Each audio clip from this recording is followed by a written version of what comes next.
आज हम रिव्यू करने वाले हैं रोड कंपनी के S7 माइक्रोफोन केबल का। चलिए देखते हैं। हेलो, स्वागत है आपका आसिफ तूफानी के चैनल में। मैं आज आपके लिए लाया हूँ S7 माइक। ये इसलिए होता है कि अगर आपका ये रोड माइक काम नहीं करता तो इसको हम कैसे स्टार्ट करते हैं, देखिए। आज हम अनबॉक्सिंग करते हैं इसकी।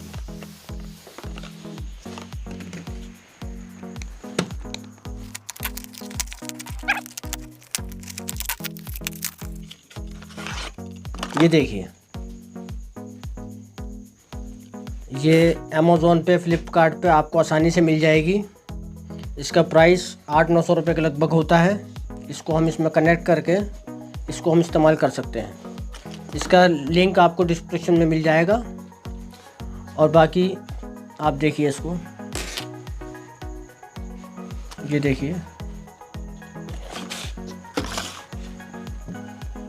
और हमारा चैनल की वीडियो कैसी लगी आप हमें कमेंट में बताइए और लाइक और सब्सक्राइब कीजिए।